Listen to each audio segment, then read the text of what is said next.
به ذوي الخير والإحسان أما بعد فأعوذ بالله من الشيطان الرجيم بسم الله الرحمن الرحيم يا أيها الذين آمنوا كتب عليكم الصيام كما كتب على الذين من قبلكم لعلكم تتقون صدق الله مولانا العظيم۔ بارگاہ رسالت معاب صلی اللہ علیہ وسلم میں درود پاک کا ہدیہ پیش کریں۔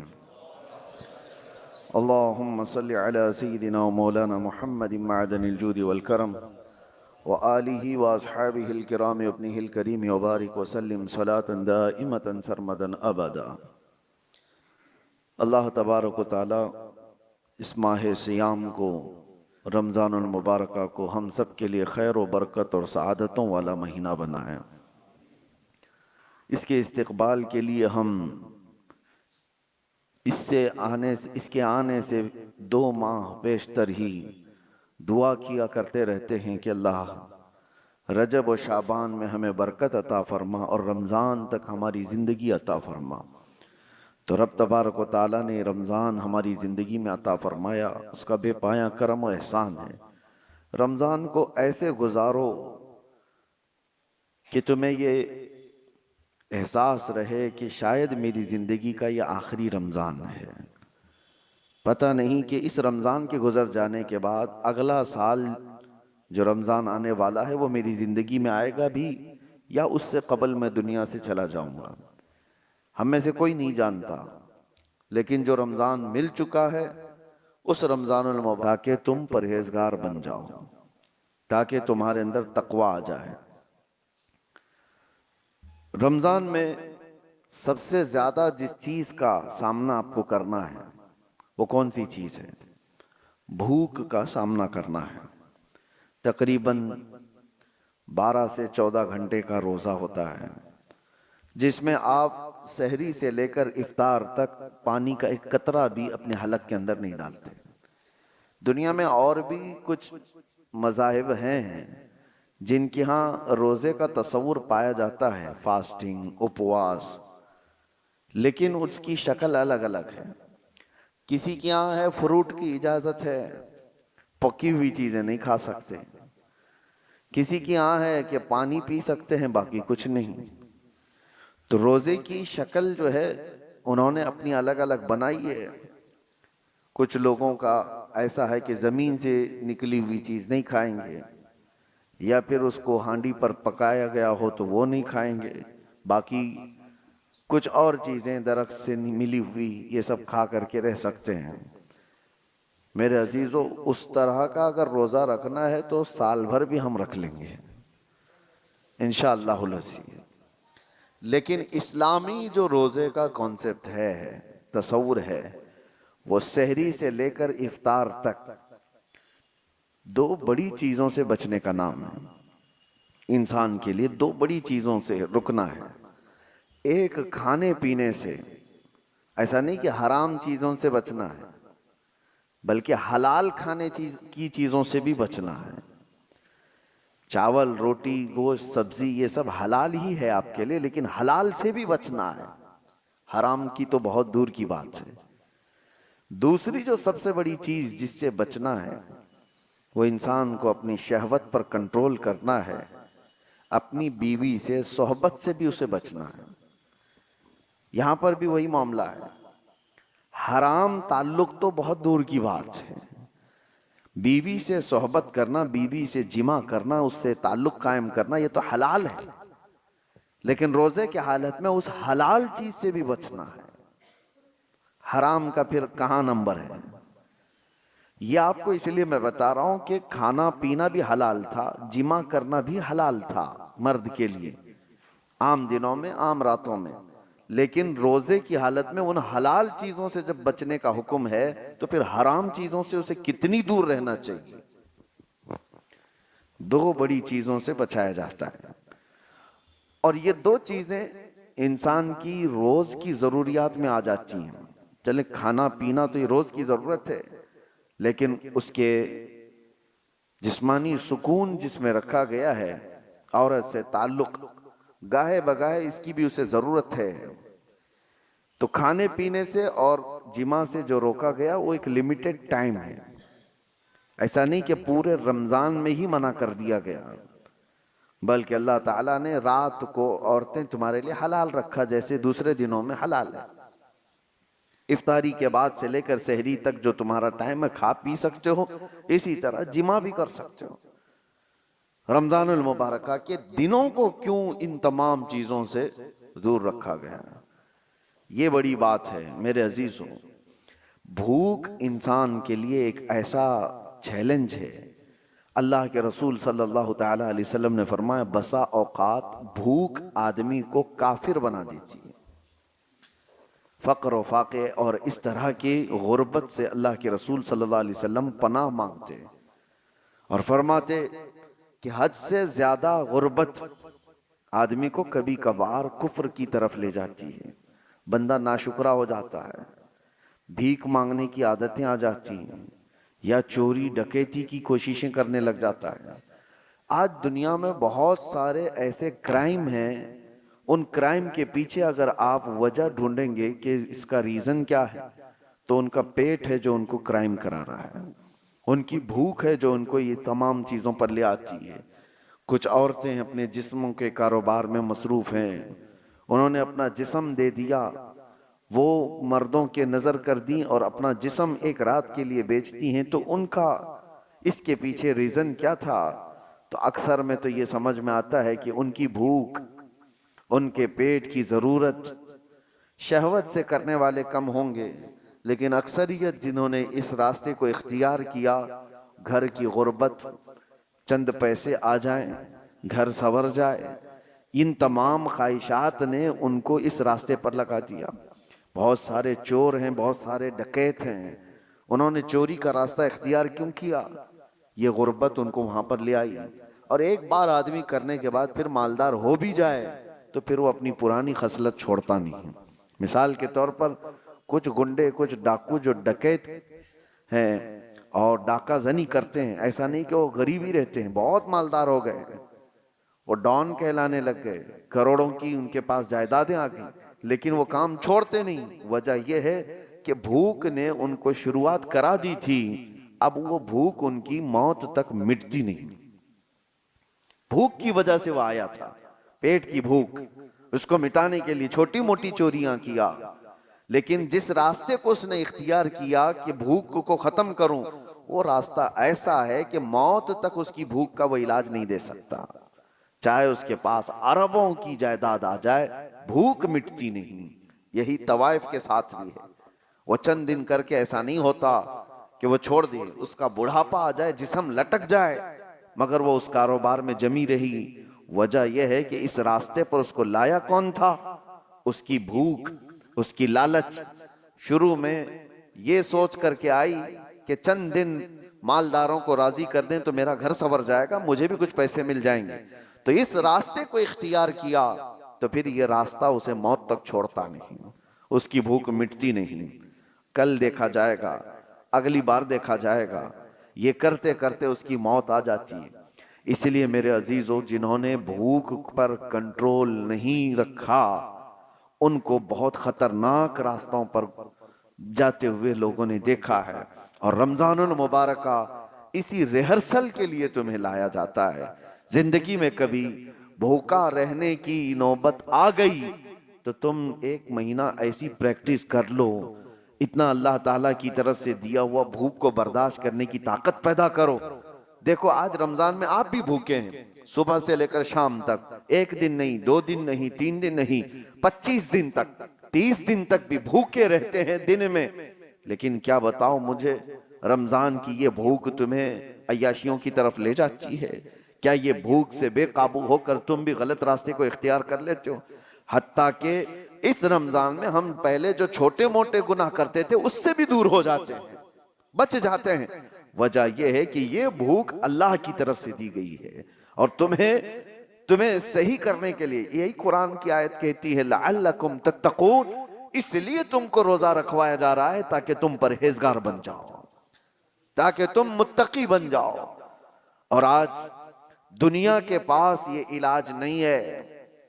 اور ایک بات میں آپ کو بتا دوں، ایک بہت بڑی بات تاریخ کی ہے، بڑے دانشوروں نے کہا کسی بھی انسان کو بھوکا دیکھ کر ہمیں احساس کیا ہوتا ہے؟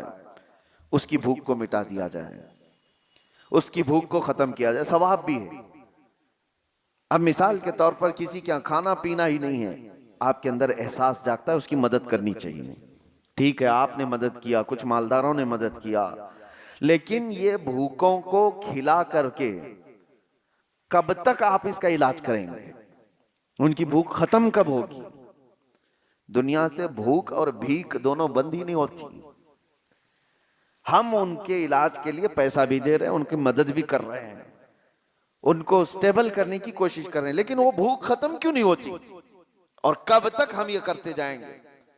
بھوکوں کو کھلانا بہت بڑا ثواب ہے، لیکن یہ بھوک کا علاج ممکن کب ہوگا؟